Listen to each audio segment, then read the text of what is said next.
This is Thomas Wayne Riley, and you have found yourself in the American Southwest. This is the 5th episode in the series over the Civil War in the American Southwest.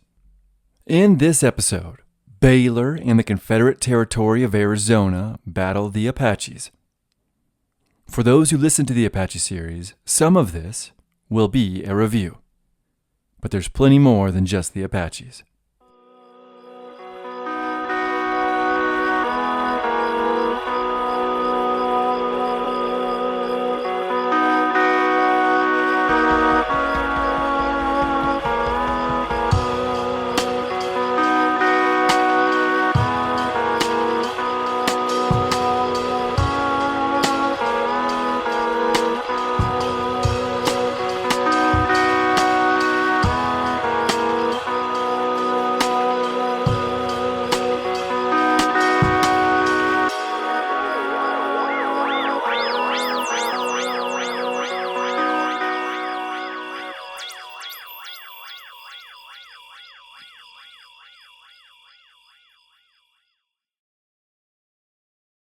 This episode is graciously sponsored by one of my new favorite companies, the Buffalo Wool Co.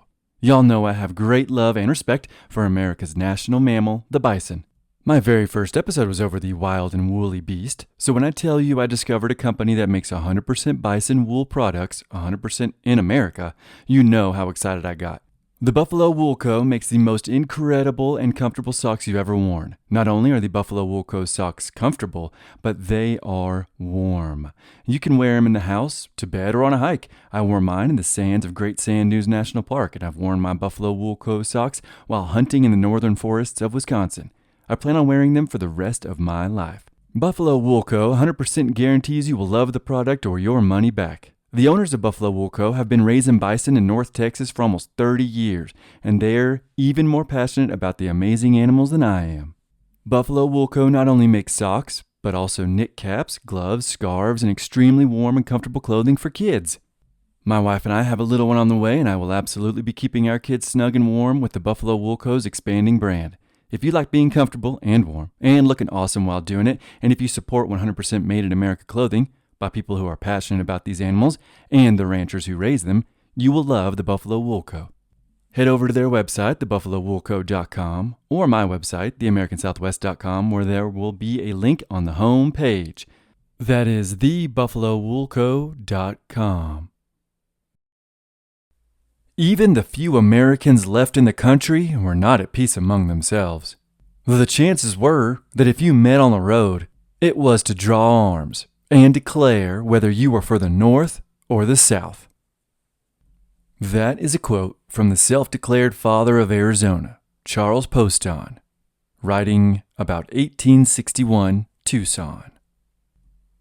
After the Union abandoned Fort Fillmore and then Lynn's subsequent surrender, Baylor immediately got to work restoring the half-burnt fort and continuing his war against the enemy. For now, though, his enemy was primarily the Apache, an unfortunate fact he would soon learn.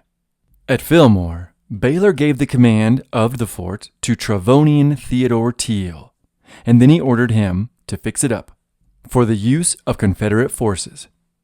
He and his men repaired the structure, recovered what they could, and eventually made it hospitable for use by the rebel forces.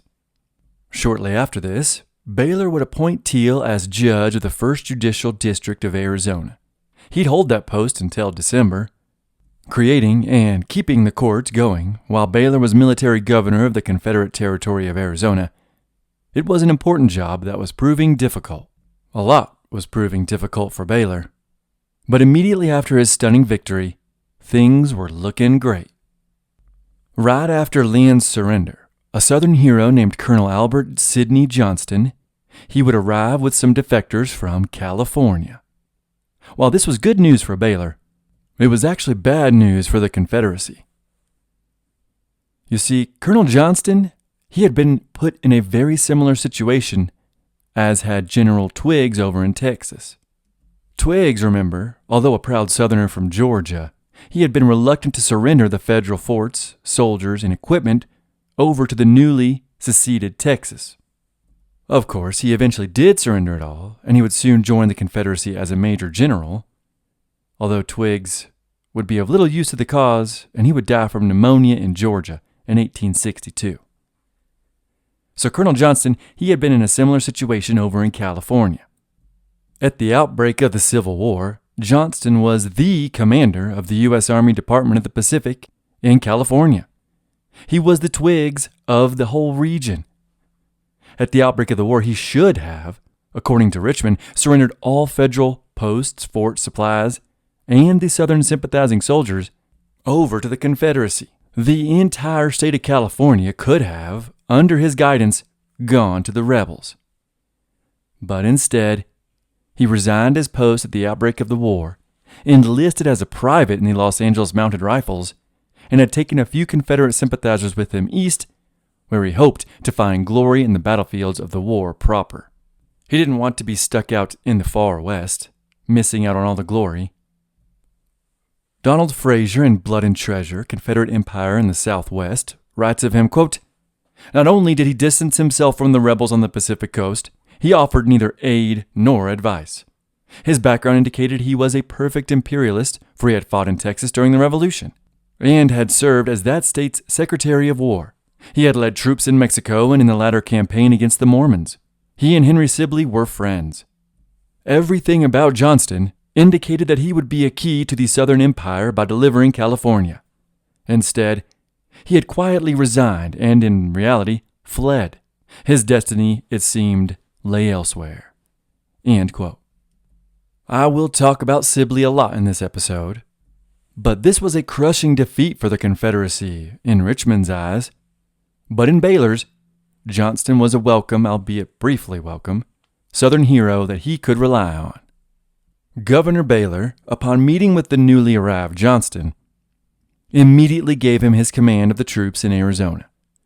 Baylor had made his war, and now he was going to run his, or the Confederacy's, new territory, and he wanted to begin its political organization. Johnston agreed to take command, but again, his ultimate goal was to head to Richmond, and his coming actions would prove that.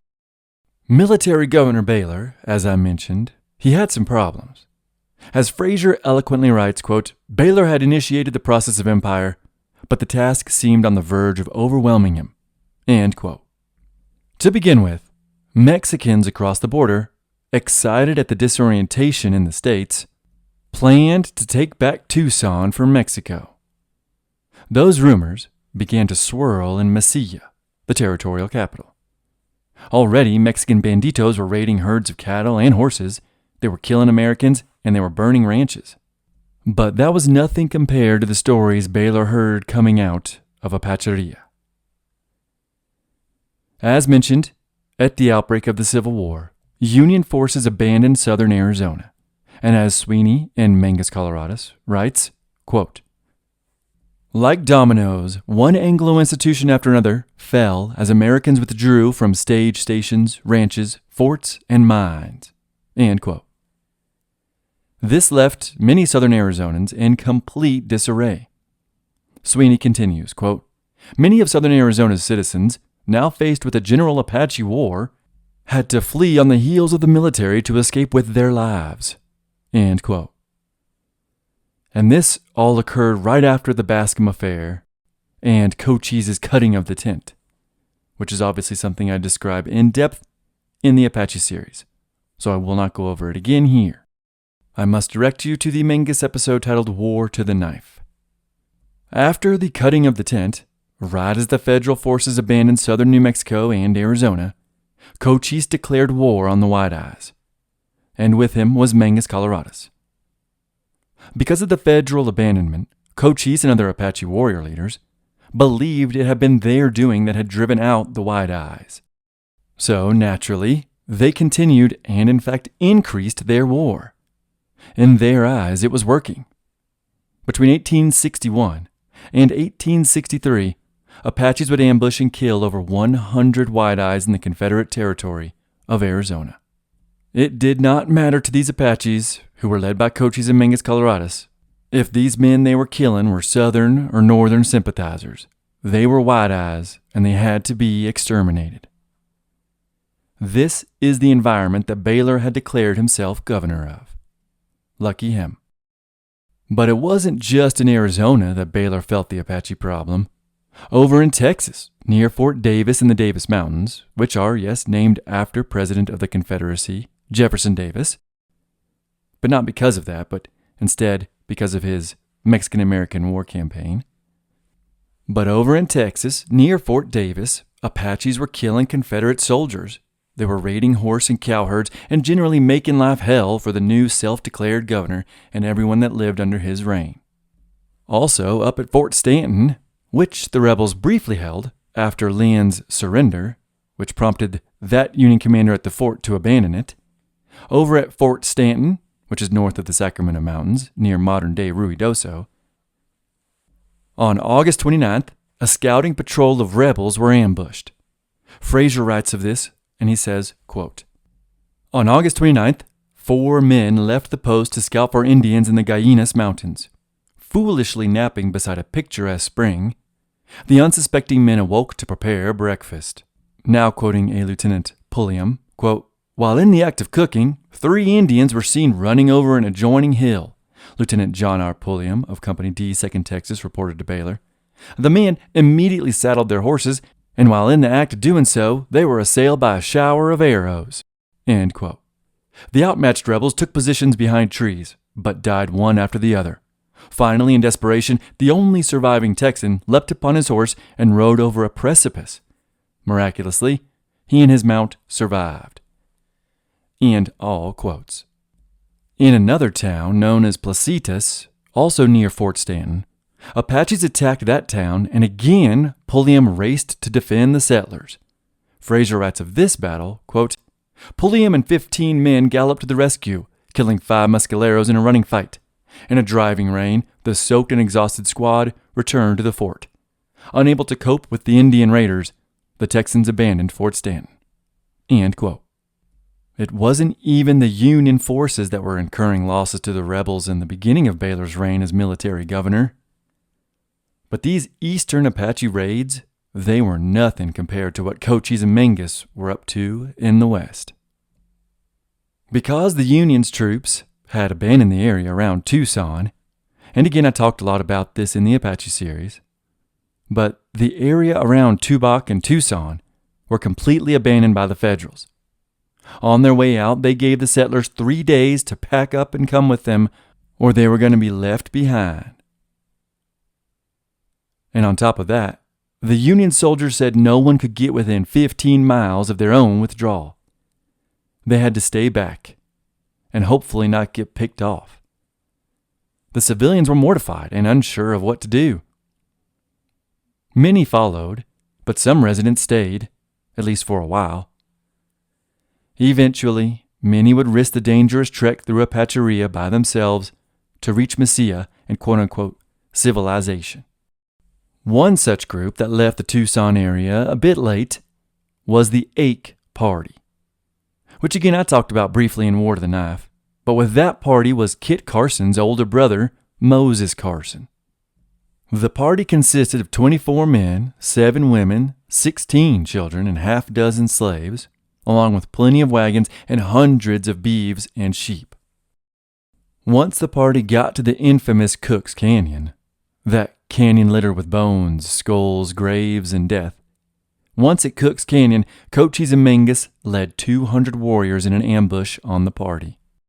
Ake, the party's leader, recalls, quote, "We was going along free and easy, then without no warning at all, the Indians come a hellity larrup, just swarming out in the rocks. There was a whole cloud of 'em." End quote. I said in War to the Knife, quote, "The Apache took 400 cattle and 900 sheep. They also inflicted 4 deaths and quite a few injuries upon the Americans."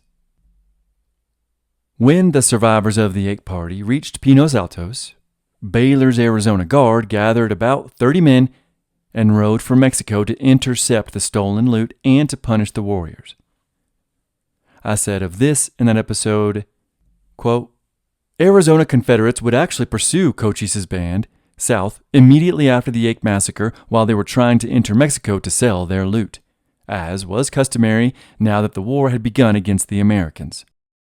These Confederates would kill 8 Apaches after both camps had traveled all night, and they'd resecure all the stolen livestock. End quote. Ake would later say, quote, "With the help of the Confederates, we got our stock together. About half our sheep and cattle was saved." End quote. Although the Ake family's beloved dog was not so lucky. Ake's son would say of this, quote, "Dad was pretty sad. I'd rather lost $1,000 than that dog." End quote. I know the sentiment. The Arizona Guards were the settlers and miners' only protection, and as Sweeney wrote, Baylor gave them explicit instructions to, quote, "reopen the road between Mesilla and Tucson, and especially to rout the savages from Apache Pass." End quote. With few men, the Guards were finding their task quite difficult, but it was about to get a lot more so. After the ambush against Cochise led by the Arizona Guards, which was on account of the attack on the Ake Party, Mangas and his group met with his son-in-law Cochise, and the two, with their enormous band of warriors, decided to strike back at the Anglos at Pinos Altos.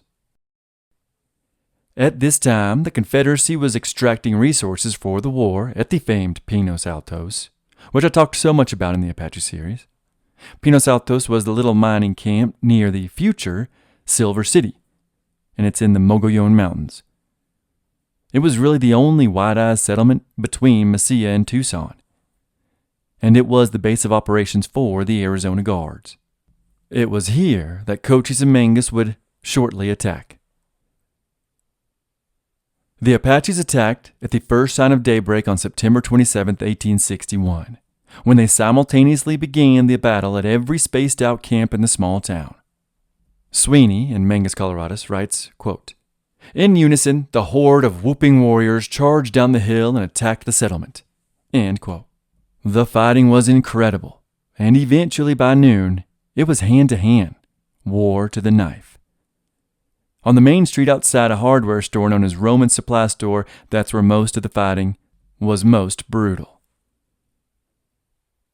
Inside the supply store, many miners and what few women that lived in the town, they all loaded the town's cannon with nails and buckshot and fired it at the Apaches that were regrouping on the main thoroughfare. After the cannon shot, the Anglos mounted a furious counterattack, and the Apaches were forced to flee. 5 Americans died in the fight, and many, many more Apaches perished. Up to 30. But the true toll on the Confederacy was the immediate desertions of miners and men from Pinos Altos. Only 70 would remain after the fight. The rebels desperately needed these riches and minerals. Baylor desperately needed more men. He would write to San Antonio multiple times to please hurry with my reinforcements. In the meantime, Baylor sent Major Waller and 100 men to the settlement of Pinos Altos to further protect it. In retaliation of their many dead, the Apaches would go on to attack, kill, and torture what various wagon trains dared to pass through the territory. Each time, the Arizona Guard would chase them away or hunt them down and attempt to rescue whatever hostages or livestock were being constantly carried away. Obviously, the North would use Baylor's actions and words against the Apaches as propaganda to muster the Indians in New Mexico to their side.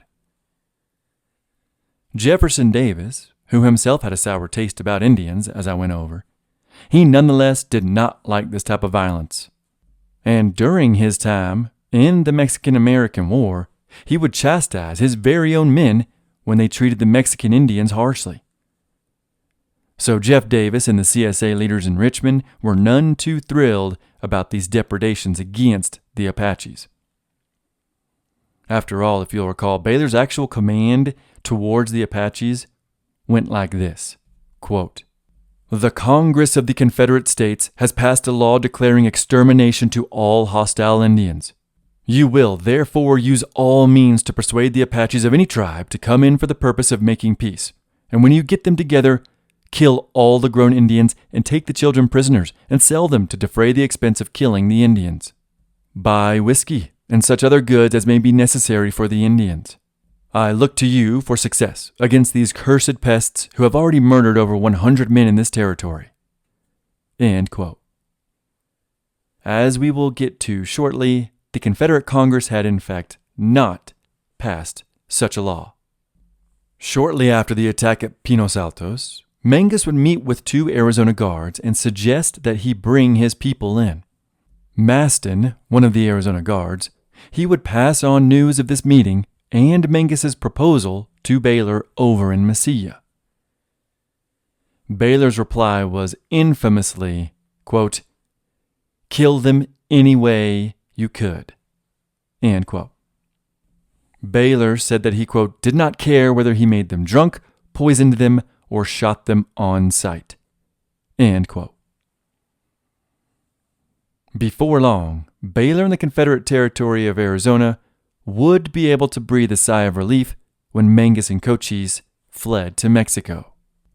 With the Indians temporarily gone, Baylor attempted to restore mail service from San Antonio to Mesilla, which would then go off to California. Baylor wanted to protect the mail, but he had few soldiers to accomplish the task, and the Apaches were proving, as they had for centuries, to be adept and skilled warriors. They were also proving to be a pain in the Confederacy's side. With all the Apache attacks from Texas to Arizona, the mail was infrequent at best, and there was no way the South could build their railroad through Arizona if the Apache problem was not taken care of. All of this was further complicating Baylor's tenuous hold on the new Confederate territory. But it wasn't just Apaches Baylor was having to contend with. He also had a major problem with Federal spies. It seemed in this early phase of the war in New Mexico that every single move Baylor had planned or executed was known by the enemy. It drove him crazy. El Paso, at this time, was known as Franklin. And in Franklin, as well as in Mesilla, Baylor knew he had a Union spy ring, and he knew it was operating under his nose. So as Frazier put it, Baylor planned to ruthlessly hunt these Union agents down.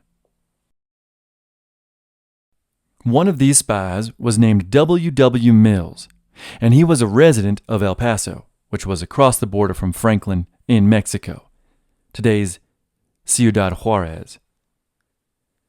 Mills had been in near constant communication with the disgraced Lind and Canby up in Santa Fe ever since the Texans had arrived at the territory. Actually, he'd been in contact with the Union since Texas had seceded. He had carried numerous dispatches on the Confederacy's movements and their supplies, and it had been a thorn in Baylor's side. Eventually, Baylor sent men down into Mexico to retrieve him. One of these men sent by Baylor was a German named Kuhn, who had a quote-unquote reputation of being a bad man. Baylor also sent some backup. Frazier writes this of Mills' capture, quote, "Mills saw the desperado near the main plaza, but attempted to avoid him. Instead, Kuhn rode his horse onto the sidewalk and grabbed the spy by the shoulder." Now quoting Mills, "I looked up and saw that he had a pistol pointed at my breast," Mills wrote. "Half a dozen other horsemen appeared as though they had risen out of the ground. One seized my pistol and ordered me to mount. And away we all went at a clattering gallop to the Texas side." End all quotes. Mills would await trial in Texas, but in the dead of night, he would bolt for Mexico and escape. After Mills, Baylor sent 15 Texans even deeper into Mexico, 40 miles south of El Paso, to a village known as Guadalupe. This time they were after a spy by the name of Stith. After his capture, he would await trial in Texas, and he would write to Washington about his arrest. Once apprehended, he asked his capturer, Lieutenant W.C. Adams, on whose authority Adams had to capture him. Adams replied, quote, "By the authority of the Southern Confederacy." End quote. Unlike Mills, Stith wouldn't bolt, but instead he would switch sides and he would join the Confederacy. He would then receive a captain's commission for the remainder of the war. Baylor, though, had his own spies, and they were known as the Brigands. Their leader, an Irishman named Phillips, he had a quick temper and a reputation as a hothead and a duelist. Well, Phillips had owned a hotel in the New Mexican capital, Santa Fe, and throughout this first phase of the war, he would help keep Mesilla in law and order. Phillips and his brigands would later head north to fight for Sibley, and they were essentially mercenaries that were described at one point as being, quote, an unseemly pack of frontier gunmen, thieves, and ne'er-do-wells who had been collected in the Mesilla Valley, end quote. They also went by the name of the Santa Fe Gamblers. Although a lot of Baylor's problems toward the end of 1861 were from the Apache, there were a few skirmishes throughout the territory with the Federals. Both sides were always on patrol, and the men were always leery of running into the other's soldiers. A lot of these skirmishes were over horses, which both armies kept along the Rio Grande, but which the South desperately needed, a fact that would plague them the entire war in the Southwest. In one of these early skirmishes, on August 21st, 10 of Canby's New Mexican volunteers actually raided a Confederate horse corral. The rebels, under a Captain Coopwood, would come upon these volunteers in the act, and they would surround them before opening fire. The Federals would only fire once before realizing their situation was hopeless. They would then surrender to Captain Coopwood. The lot of them would be marched south to Fort Fillmore. Only one man was injured in the small battle, and it was a Confederate soldier from Cuba named Enrique Damel. He said, quote, I got a spent Springfield bullet in my left wrist, which went up my arm almost to the elbow, end quote. This non-fatal wound would actually almost end up killing him. Back at Fillmore with inadequate medicine and only a few surgeons, Damel was sent down to Fort Bliss. There, his health rapidly declined until he fell into a coma. He later wrote, quote, my eyes seemed glazed and no moisture was left on a looking glass when put to my mouth, end quote. He was about to be buried alive, although unbeknownst to the doctors. But as he put it, quote, all that saved me from being interred was the interference of one of my chums. He was half drunk and said I was not dead and would see to it that I was not buried until I stunk, end quote. His half-drunk chum guarded the Cuban with a loaded pistol for weeks. Eventually, Damel recovered, and he'd be back out in the field, and I will quote from him again. Captain Coopwood will also be mentioned again, but his background is interesting. Coopwood was born in Alabama, but he moved to Texas before heading to Los Angeles. Once there, he practiced law and had 14 children. But he made himself famous when he chased some sheriff killers known as the Flores Daniel Gang. He then further distinguished himself when he defended a local Mormon doctor against a posse of armed anti-Mormon men known as the El Monte Men. And the El Monte Men were actually the same armed posse he had himself led against the Flores Daniel Gang. So now he was telling his ex-posse to back off this Mormon who he was protecting with the threat of violence in his own home. Eventually, the anti-Mormon posse, so this was in 1859, eventually they went home, only to return the next day where a shootout occurred in the street. Coopwood was wounded in this shootout. He got shot in the leg, wrist, and somehow in his mouth. After that exciting event, he later got into a fight in court in an unrelated incident. The dude was a fighter for sure.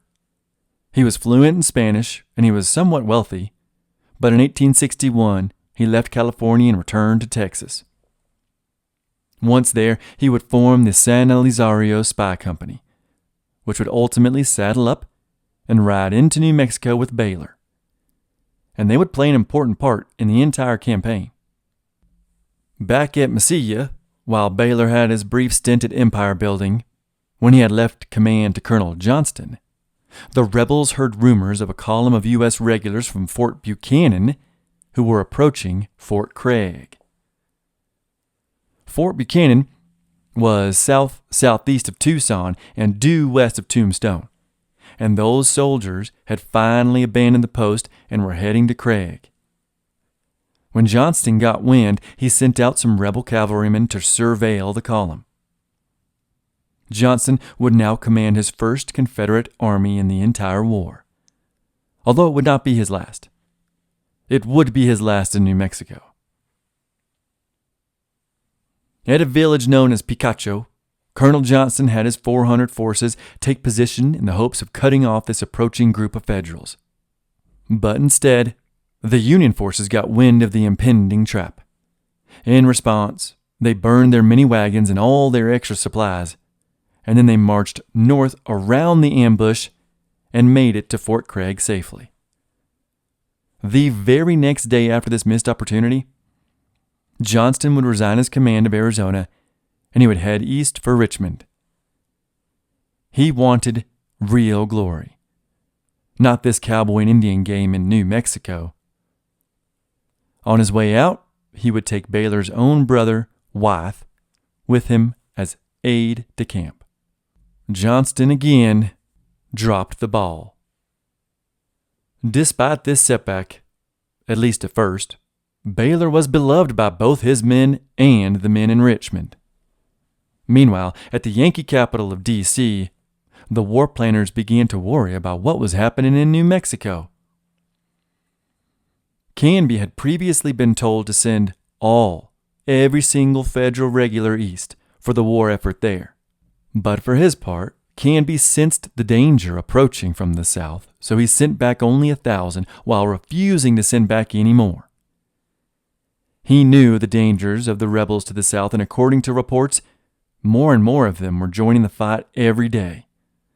Not to mention, it seemed like California, Nevada, Utah, and Colorado could fall to secessionists any day now. This whole beginning phase of the war in New Mexico, it actually saw both the North thinking they were against overwhelming forces, and the South believing they too would soon be fighting against overwhelming odds. This early in the war, though, neither was true, but the rumors were certainly real. Los Angeles groups of secessionists were feeding into the rumor mill by telling Baylor that a large group of Californians were ready to march into Arizona. Many of these rumors came from Johnston's Los Angeles regiment, but Colorado also sent rumors of Confederates waiting to join. And over in Utah, the Mormons seemed eager themselves to again oppose the federal government, but this time with arms. Even as far away as Washington and Oregon, word was reaching Baylor that rebels were amassing. In Nevada, more rumors reached the Confederates that the locals there were planning on taking Fort Churchill from the Federals in an attempt to repeat Baylor's success at Fillmore. New Mexico itself was also proving a solid ground for Confederate support. Fraser writes of New Mexico, quote, "The Hispanic population of New Mexico Territory seemed apathetic toward, if not hostile to, the U.S. government. Recruits from the small villages made indifferent soldiers, and several companies of these mounted militia had already been captured or permanently routed.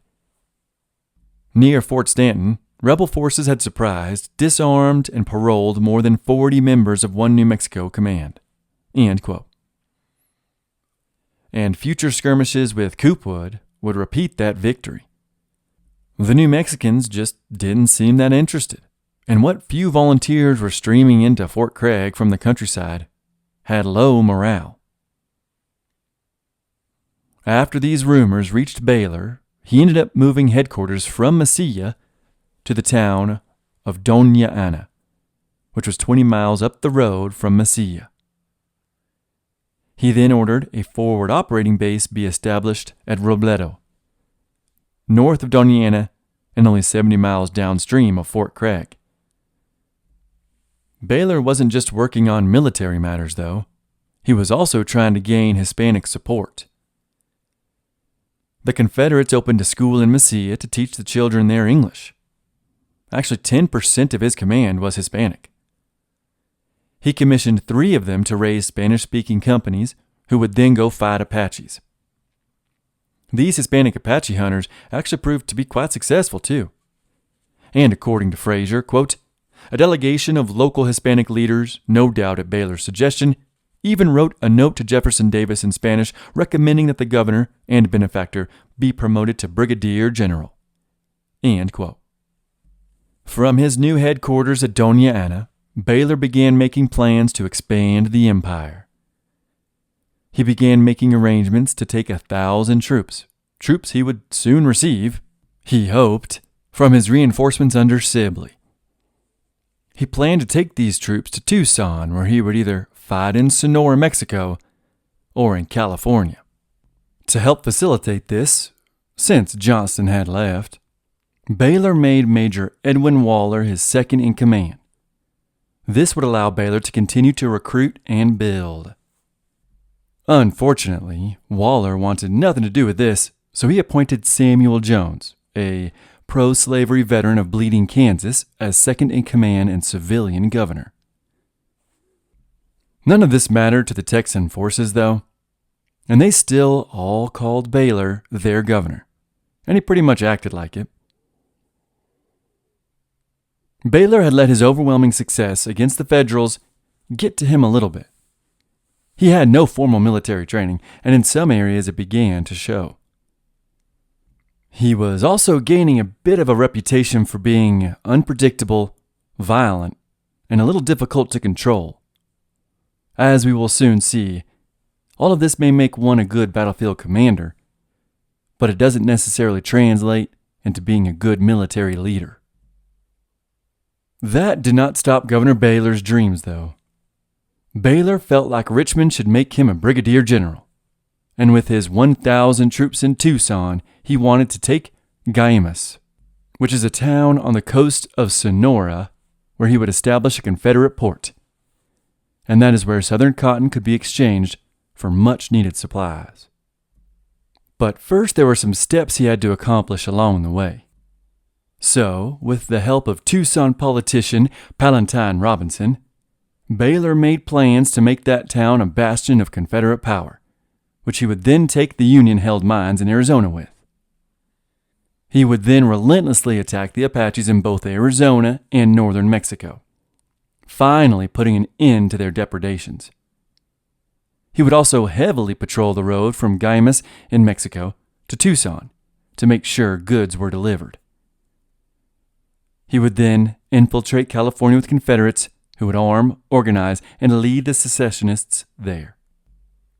With Tucson being a solid and heavily armed forward operating base, Baylor would have wealth and soldiers flowing into the town, which he could then, according to Fraser, bust through Fort Yuma and eventually take San Francisco.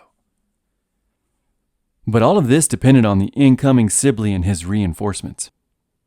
Baylor hoped to work with Sibley, who would stay in New Mexico while Baylor went west. Fraser also writes, quote, "For Baylor and his version of Confederate imperial ambitions, the only remaining question was when Sibley would arrive." End quote. At the end of September, as Baylor was planning his imperial expansion, even more good news arrived. In the early morning of September 25th, the attack of Alamosa began. The attack was led by the aforementioned Captain Coopwood, and he would take his 112 spies on a reconnaissance mission north of Fort Craig. While he was riding, Union Captain John H. Minks of the New Mexico Mounted Volunteers got word that riders were approaching. But with that news, he was told, "Don't worry, these riders, they're our guys." But then another message reached his desk, which said yet another group of unknown men were riding towards his camp and corral near Alamosa. This time, it wasn't his men, but he thought it was.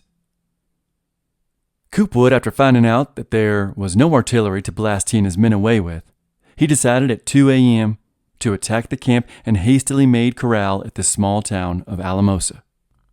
When Minks heard that riders were fast approaching, he sprang his sleepy men into action and told them to mount their horses. But instead, many of these New Mexican volunteers just slipped away into the dead of night. When his men had gathered, he was only at half strength. The first thing the Union soldiers heard as the mysterious riders approached was an Indian yell. So Minks naturally thought it was Apaches.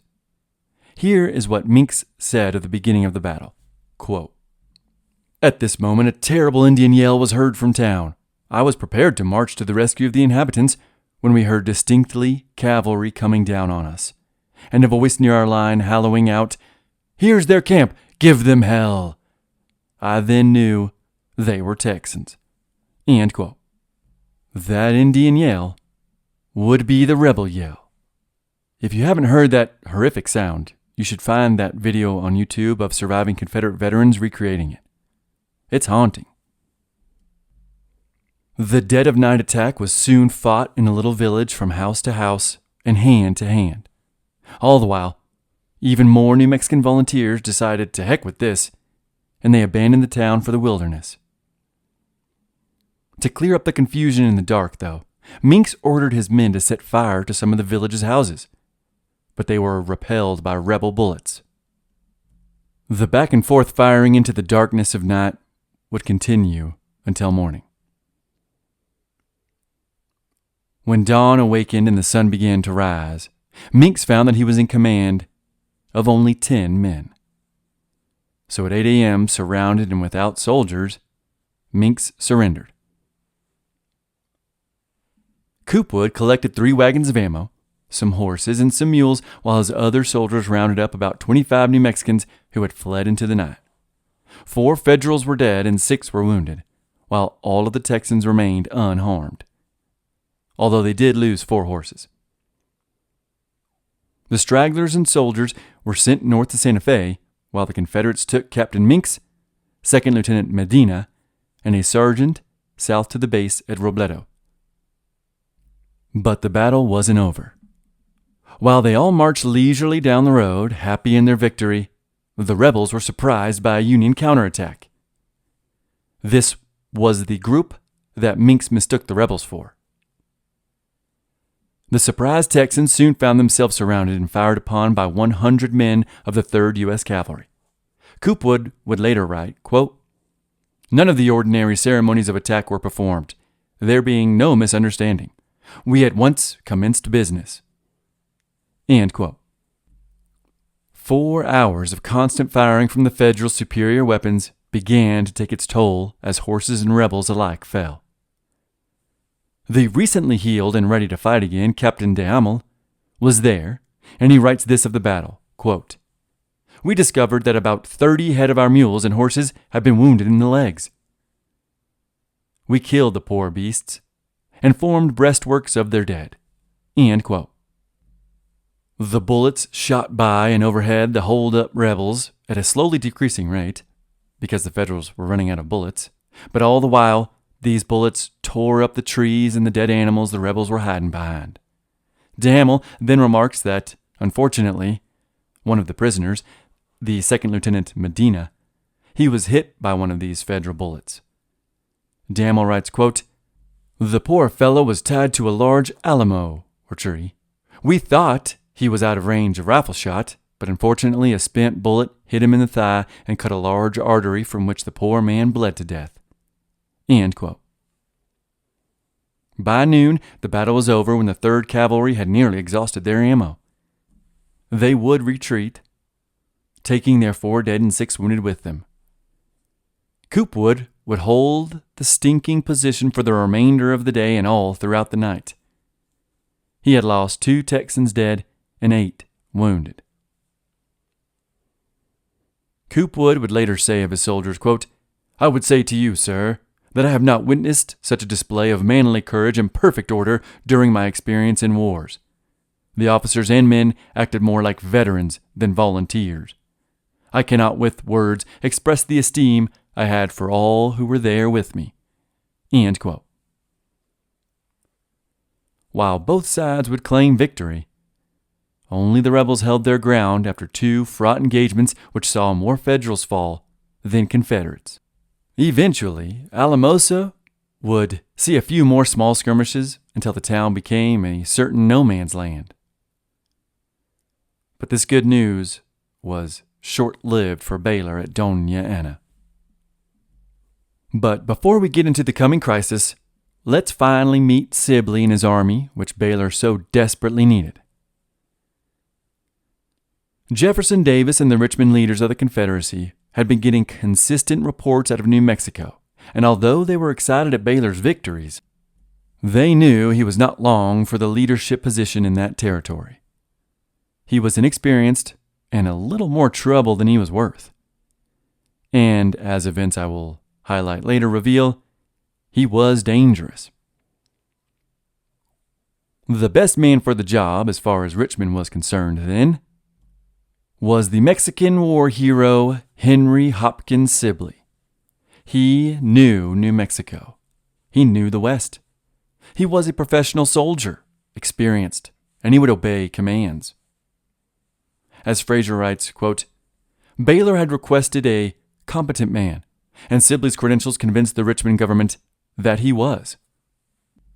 A West Pointer and a native of Louisiana, Sibley had emerged from the war with Mexico a hero and a friend of Albert Sidney Johnston. He also had a patent for the Sibley tent, a conical dwelling designed from Comanche teepees. This intelligent and scientific officer was also a convincing and a fairly charismatic man. Sibley's last assignment, and the most telling from the Confederate standpoint, was Fort Union, New Mexico Territory. End quote. Remember, I talked about how he fought with Canby against the Navajos in that territory, right before the war began. That was his last assignment. And then he went to Richmond before being sent back to Texas to raise an army to bail out Baylor in that besieged and burgeoning region of the Confederate Empire. Sibley took the assignment with class and with the expectation of victory. He believed that he could lead a well-mounted force that would be able to sustain themselves in New Mexico and Arizona, and with that force, he could further draw more secessionists from the surrounding territories of the Intermountain West. Sibley also believed that once he took Santa Fe, that would even further embolden Confederate sympathizers, especially those in California, to join the cause. And the Confederacy needed California. Sibley knew it. Baylor knew it. Jeff Davis and the Confederacy knew it. But first, they'd have to take Arizona and New Mexico. And then they would have to keep them. Sibley, like Baylor, also believed that after Santa Fe, it wouldn't be long before Chihuahua, Sonora, and Lower, or Baja, California would also fly the stars and bars. Well, it wasn't yet that flag, but the northwestern Mexican states would soon be part of the Confederacy, just as the Knights of the Golden Circle had hoped. Fraser wrote that northern Mexico would be acquired, quote, by either lead or gold, end quote. At this time, Mexico was in a bit of a crisis, and it actually had its own civil war going on. A civil war that would soon be interrupted by the invasion of France, England, Spain, and Prussia. An invasion that would see the Napoleon III-backed Maximilian I installed. So acquiring those territories wasn't as out of the question as it might seem to listeners now. But before any of that could happen, Sibley needed to raise an army in Texas. He first asked the governor for men and arms, but that was of no use. The Republic had ran out of funds and arms by the end of the summer of 1861. At that time, there were thousands of willing recruits in the state. They were ready to be sent anywhere. But Texas simply couldn't arm or pay the men and boys. And this was a huge flaw in the militia system, obviously, which is why Jefferson Davis had foreseen all of this. But Texas was broke. Sibley was going to have to rely on his charms and his skills to recruit and raise an army. He immediately began posting notices in newspapers and asking for volunteers who were willing not to fight Yankees in Virginia, but instead to fight Federals in New Mexico. Much to his relief, dozens of letters came back asking for positions of leadership in his new army. He then told those applicants that they would now have to recruit their own companies if they wanted some captain's bars. Sibley would call these two new units the 1st and 2nd Regiments of Sibley's Brigade. But the state of Texas militia system would call them the 4th and 5th Texas Mounted Volunteers. And that's what I'll call them for the rest of the series. By late August, Sibley had begun building his army. He was also simultaneously gathering supplies and arms. Sibley was accumulating food and supply stores from New Orleans to Chihuahua. He was finding storage places and having Confederate sympathizers churn out wheat and corn. In his mind, everything seemed to be going well for the incoming rebel leader. Now he needed positions filled. Sibley's second-in-command and leader of the 4th Texas Mounted Volunteers was a man named James Riley. No relation. He spells his name wrong. Riley was a politician, lawyer, civil servant, and diplomat. He had been a major in the Army of the Republic of Texas, too. He had been a Whig. That was one of those parties from the North, but he bolted in the 1850s when they became vehemently pro-abolitionist. His diplomatic resume included the consul to Russia under the James Buchanan presidency. But he left that position before heading back to Houston. Sibley would make him the diplomatic envoy to the Mexican states of Chihuahua and Sonora, and Sibley hoped he could convince those Mexican states to join the Golden Circle of the Confederate Empire, a task he would not complete. Riley left the soldiering of the 4th to his second-in-command, a William Reed Dirty Shirt Scurry. Heck of a name. He got the nickname Dirty Shirt on account of his feverish riding throughout Texas to campaign for secession. And that furious riding saw his shirt, obviously, get stained with mud, sweat, and Texas tears. He had served in the Army of the Republic of Texas and during the Mexican-American War, where he fought at Monterrey. He became a lieutenant colonel of the 4th. Colonel and leader of the 5th Texas Mounted Volunteers of the Sibley Brigade, went to the 47-year-old Tom Green. He too was a Texan veteran, but he had seen a lot of combat in his life. He fought in 1836 when Texas won their independence against Juarez in Mexico.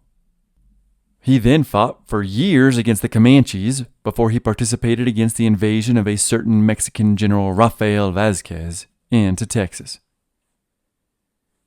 During the Mexican-American War, he also fought at Monterrey. He then worked as a civil servant for the Texas Supreme Court before the war broke out. Tom Green, according to a friend, was a, quote, marked man in Texas, and in all her troubles never failed in the hour of need to come to her assistance with that ardency and devotion which so strikingly marked his character. End quote. Fraser writes of Green that, quote, of all the officers in the brigade, Green had the greatest reputation. His troops affectionately called him Daddy. An admirer later described him as, quote, upright, modest, and with the simplicity of a child. Danger seemed to be his element, and he rejoiced in combat. His men adored him and would follow wherever he led.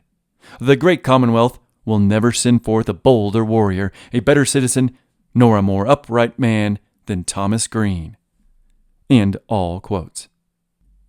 During the battles in New Mexico that were about to greet him, Colonel Tom Green was often remarked as being in front of his troops, leading them to victory or death. The major of the 5th would be a man named Samuel Nicaragua Lockridge. His nickname comes from the very same filibuster of William Walker that I talked about a few episodes ago. Lockridge was a quote-unquote notorious filibuster and soldier of fortune. He was from either Alabama or Kentucky. I read both. But when he was in his 20s, he killed some people on an Ohio River steamboat. Not like he murdered them, technically. He was just the business partner of a steamship company which had a boat called the Martha Washington. Before this boat left shore, he took an insurance policy out on it and its cargo, and then the ship burned, and people died. I don't even know if he collected on the insurance policy, but he did not wait around. He was actually going by William Kissane at the time. He changed his name once he posted bail and fled from Ohio to New Orleans. Not a great start in life, really. But his adventures were not over. His story is muddled, but from what I gathered, he fled to New Orleans where he was a recruiter for the filibusterer, William Walker. He also had a colonel's commission, and I'm not sure from what army. But he quote-unquote haunted New Orleans to raise an army for the Southern adventurer, before he himself headed to Nicaragua. Fraser's portrayal of Lockridge is a little inconsistent, which is understandable since I found multiple conflicting histories on the man. But Fraser says of Lockridge, quote, in 1858, Lockridge led a Texan relief expedition to Central America, where he moved up the San Juan River against the Costa Ricans. The tall, gaunt Kentuckian was more brave than able, however, and Walker accused him of pretension when he refused to turn over the command of the expedition to more experienced soldiers. End all quotes. Some of the men around Lockridge accused him of being a bully and a tyrant, and eventually the man deserted. He then fought in Mexico under the revolutionary leader of General Santiago Vidaurri, but he too kicked him out of his entourage. Lockridge then went back to Texas before heading to New Orleans again, where, before Walker was killed by the British, Lockridge ran into the man in the old French city. And Lockridge actually challenged the filibuster to a duel, but Walker refused. Shortly afterwards, Lockridge joined the Knights of the Golden Circle and then began advocating for the secession of Texas. Sibley appointed him Major of the 5th, and surprisingly, given his history, the men under him called him the quote-unquote pride of the army and, quote, the worshipped idol of the old 5th Texas, end quote. That's a heck of a life. And he hadn't even made it to New Mexico yet. Sibley would go on to recruit one final brigade, the 7th Texas Mounted Volunteers. These men would guard Mesilla and Fort Fillmore and any other forts the Confederate rebels would take during the fighting. The leader of that army, Colonel William Steele, although a New York native, was a dear friend of Governor Baylor's family and also an acquaintance of Sibley from the old army, the Union Army. Steele had graduated from West Point, had served with Sibley in Florida against the Seminoles, had served in the Mexican-American War under President Zachary Taylor, and had served at frontier posts in Texas, New Mexico, Kansas, Nebraska, and Missouri. He, too, was a seasoned veteran. His second-in-command would do the fighting, and his name was John Schuler Sutton. He, too, was a New Yorker, but he'd been in Texas for 25 years. He'd actually led a company in the Texan Santa Fe expedition in 41.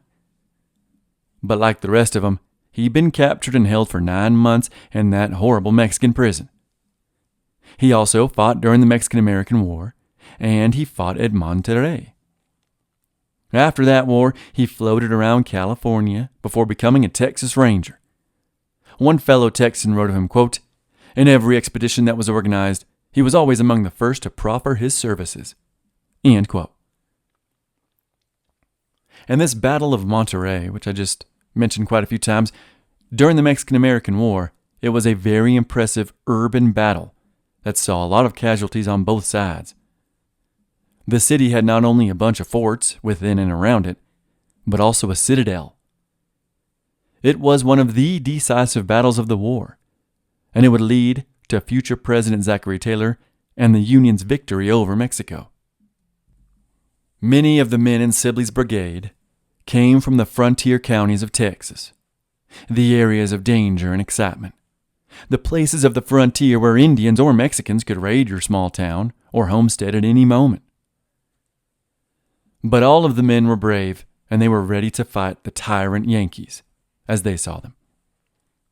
One Sibley soldier said of the warriors around him, quote, 3,500 of these men were the best that ever threw leg over horse.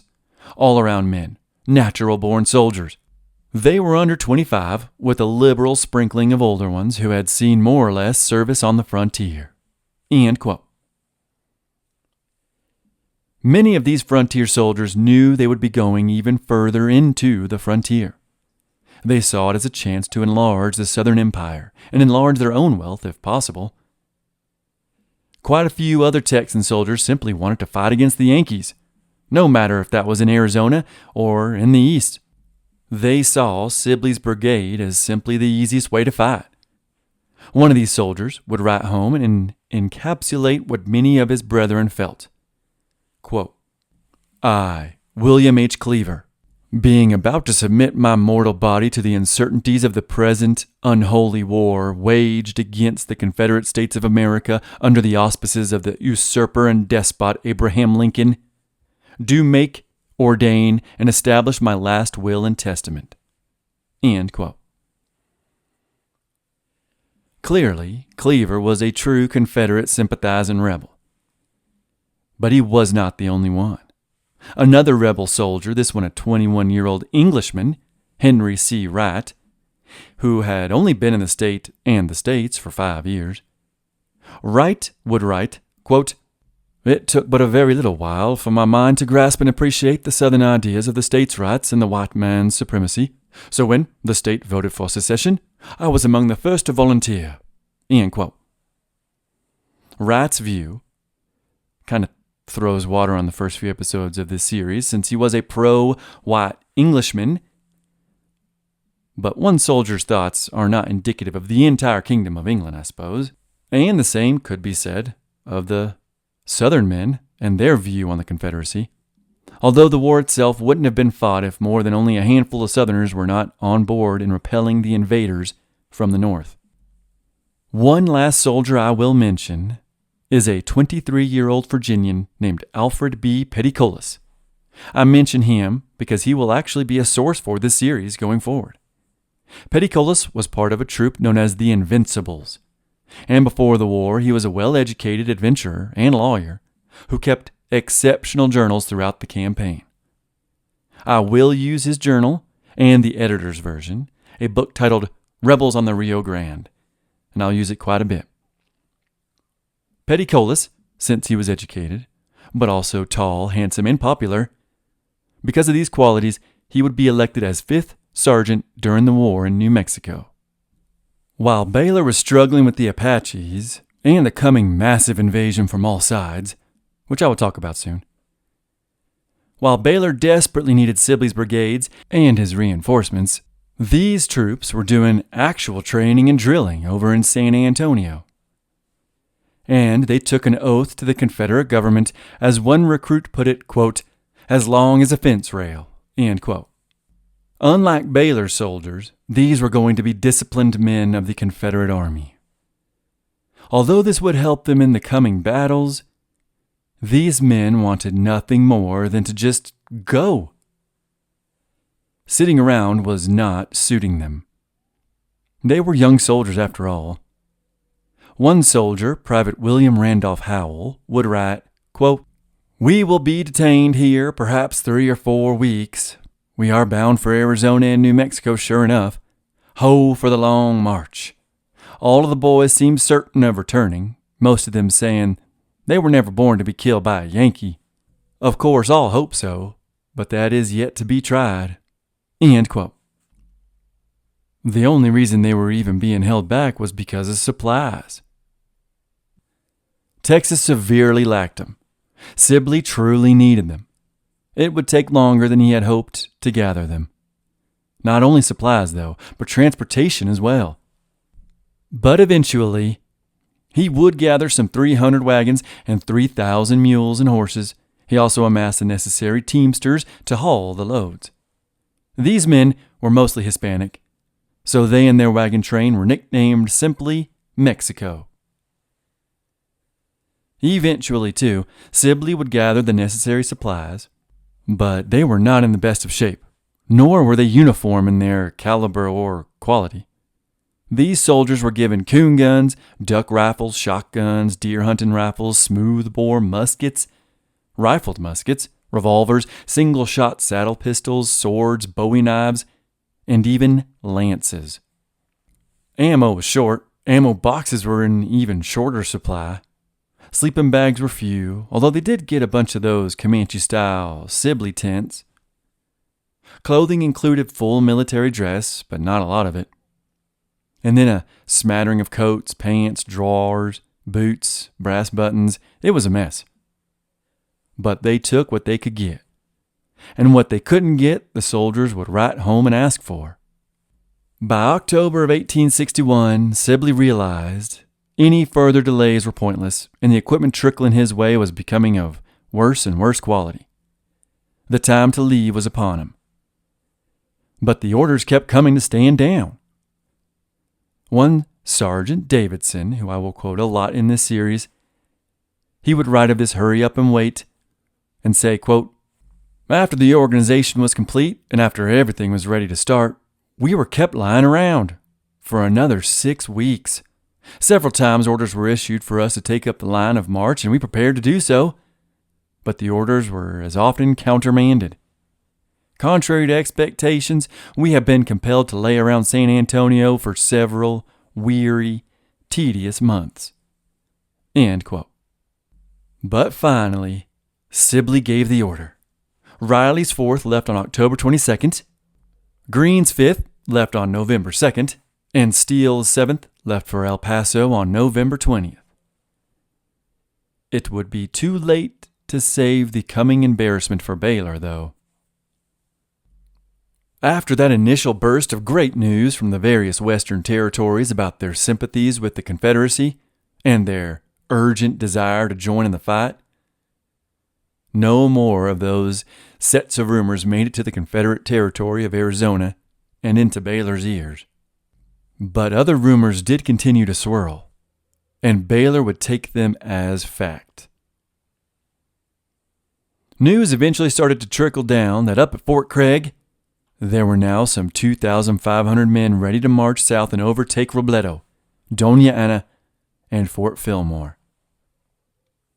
Baylor then heard that a massive column of Californians were on their way, and they were already close to the Colorado River, and this huge force was going to meet up with Canby as he assaulted Fillmore and Mesilla. And to make it even worse, to rendezvous and attack with these two armies was yet another Third Army of Mexicans from Chihuahua that was to march up and overtake the rebels from the south.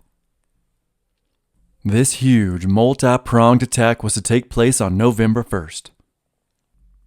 All of this information, false information, fell into Baylor's lap on October 23rd. At first, he played it cool. He said, quote, "Keep cool, for we have time. Be calm and do not create a panic. All will turn out right." End quote. But it was too late.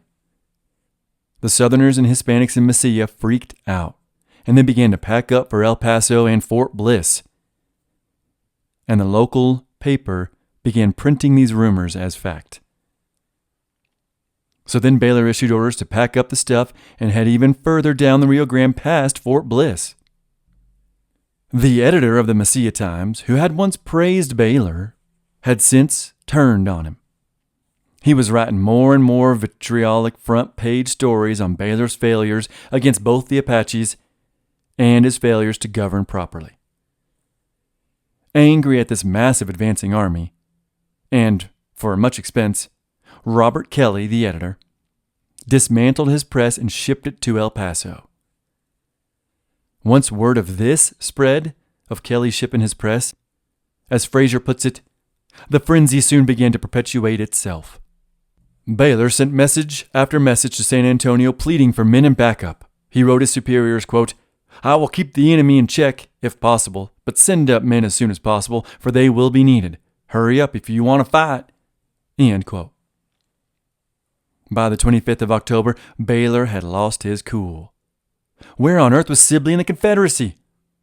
With little options, Baylor, too, left Doña Ana with the rest of his army and ran to Fort Bliss.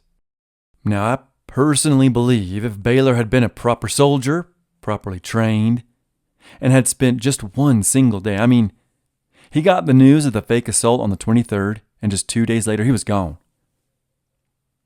The people that depended on him saw him flee, saw his soldiers leave. The people who had given so much to the Confederacy, or had so much taken from them in southern New Mexico, they felt betrayed. If he had proper training, like say Sibley and his brigade, he probably wouldn't have panicked, and this whole mess probably could have been avoided. He really should have spent just one day confirming the rumors. But like the rumors of massive support for the Confederacy that he believed was all around him, he also believed this rumor of the massive three-pronged Federal army as well. Fraser in Blood and Treasure writes this of the actual situation on the ground. In reality, the Californians were nowhere near, and Colonel Edward R. S. Canby's army was suffering from a lack of supplies, transportation, and mounts almost as badly as the rebels. A number of wagons arriving at Fort Craig had started a cycle of speculation that had eventually sent the Texans scurrying for cover. End quote. By late October, Baylor and his Texans were cowering at Fort Bliss, and it was here he finally heard word that, oh no, there is no mobilizing Union army barreling your way. In fact, the Federals were immobile, even more so than the rebels. Baylor, realizing his colossal mistake, would return to Mesilla partially broken. And then the editor of the Mesilla Times, Robert Kelly, began to pile on. Such a stampede never was witnessed, save at Manassas, only we had a Manassas, without a fight or even a sight of the enemy. Kelly's words in the paper, calling Baylor a coward, essentially comparing their flight with the first Battle of Bull Run in the East, them were fighting words. Obviously, Baylor needed a scapegoat, and Kelly was quickly becoming the sacrificial lamb. But first, Baylor blamed one of the Arizona guardsmen, who he found out had stolen some stuff when the army abandoned the region only a few days before. Baylor sent the Arizona guards after the man to capture him and bring him back, but they weren't about to hunt down and arrest one of their friends. A friend who was a good hunter and who had fed them when they were starving and cold in the Mogollon Mountains, surrounded by Apaches. So they let him slip away into Mexico unmolested, and their respect for Baylor decreased. So next, a sick with some unknown illness and weak Baylor, he turned to Kelly, the editor. I will let Fraser describe the end to Baylor and Kelly's bitter feud. I didn't really cover too much, but they did grow quite leery of each other towards the end here. Quote, Honor and his regimental officers dictated that Baylor confront the publisher and force a printed retraction. On Sunday, December 12th, shortly after printing his most scathing article, Kelly met Baylor by chance on a deserted street in Mesilla. Most of the town's residents were indoors, having returned home after attending a mass at the local church in celebration of the Feast of the Virgin of Guadalupe. Baylor, from inside the hospital building, had seen the editor strolling by a doorway. Grabbing a nearby rifle, the governor confronted Kelly. "Hold on, my lad," Baylor called. As the editor turned, Baylor swung the long arm. Kelly avoided the blow, but Baylor quickly tackled the man and pinned him to the ground. "You can't come like that on me. I am too much of a man for your sort," the enraged governor screamed. Instinctively, Kelly reached for his knife. Baylor reacted by drawing his pistol with his left hand and cocking the weapon with his thigh. "You try to stab people, do you?" he raged. "Throw the knife down." By now, a small crowd had gathered, and a voice from the crowd pleaded with Baylor, "Don't shoot him."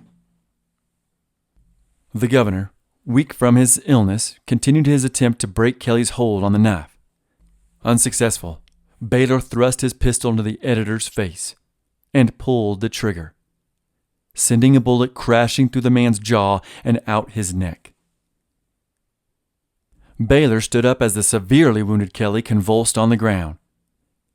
"Give him a chance for his life," the governor said, then turned to surrender himself to his second-in-command, Major Waller, who was fresh on the scene.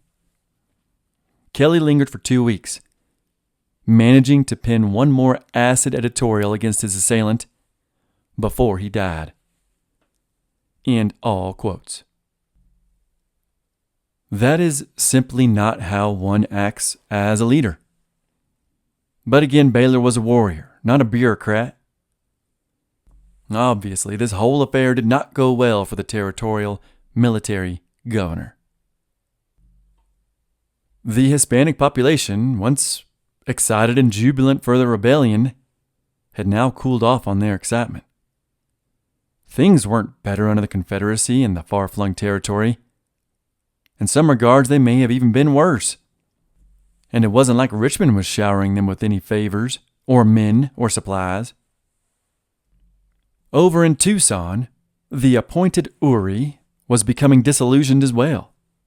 He had been elected delegate to the Confederate Congress by the Arizonans, but once in Richmond, he was largely ignored. He was given no official status, and although he constantly petitioned to have the territory recognized, the Confederate Congress wouldn't even hear him out until November. And then, they denied him and Arizona their reward. Not all of them, I suppose. Jefferson Davis, the president, he realized the necessity of the West, and so did the Texas delegates. But the cavalier Quid Democrats that opposed Jeff Davis wanted nothing to do with those Catholic heathens in the West. Uri felt betrayed. He saw that Missouri and Kentucky, states not even in the Confederacy, were given more time, mention, and material than his self-proclaimed and ready-to-fight Arizona. Granted, the population of Arizona was absolutely minuscule compared to those battleground states, but still, Uri came back to Mesilla defeated. And then, for seemingly no reason, other than, I guess, Uri failed, Baylor had him replaced. Then there was the matter of supplies for Baylor. The horses were in bad shape, really bad shape. They were constantly stealing Union horses, that was true, but those were in equally as bad shape. The residents were tired of their property being confiscated for the cause. Baylor had gotten away with literal murder after the sham trial found him not guilty. And on top of all that, disease had begun to spread through the Confederate ranks, especially smallpox, which had come up from Mexico. Also, something known as camp fever was plaguing the men. Dozens fell ill and quite a few would die. Dysentery also seemed to have spread. They had poor, if any, medical supplies, and many of the ill troopers were just given opium. Baylor then began disparaging against his most important constituents in New Mexico, the Hispanics. He'd lost over 100 men to the Apaches and Mexican banditos. By mid-December, Baylor was losing it, and he was losing control of his territory. Fraser, the fantastic writer that he is, he has a few sentences I will quote from now. I know I quote from him a lot, but he was my favorite and the most trustworthy source. So Fraser writes of Baylor and the Confederacy at this time, quote, "The Confederate invasion of New Mexico was the heir of manifest destiny, filibustering, and the American drive for expansion." End quote. But now it seemed to be falling apart. The dream of the Confederate Empire, the Golden Circle, it could only be resurrected if someone more capable showed up.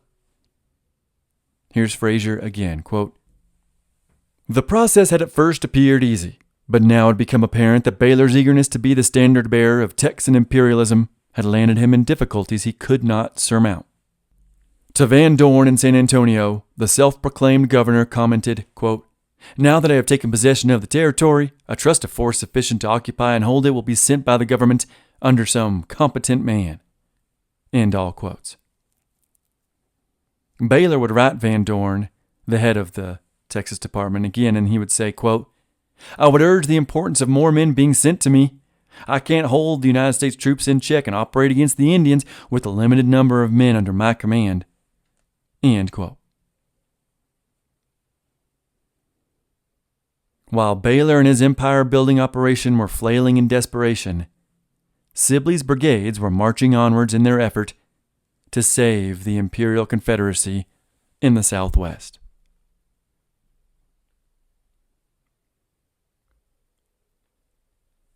Thank y'all for listening, and I'll see you again soon in the American Southwest. This episode is graciously sponsored by one of my new favorite companies, the Buffalo Wool Co. Y'all know I have great love and respect for America's national mammal, the bison.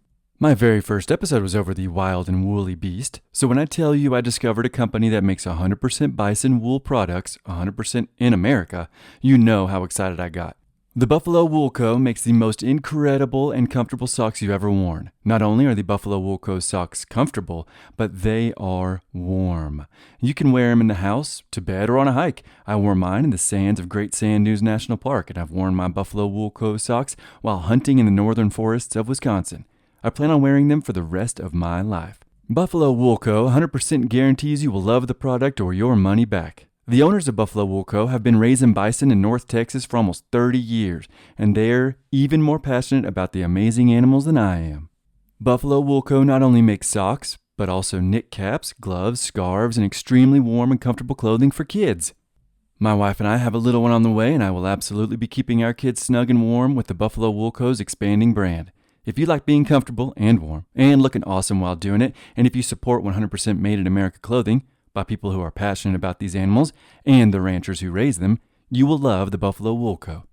Head over to their website, thebuffalowoolco.com, or my website, theamericansouthwest.com, where there will be a link on the home page. That is buffalowoolco.com.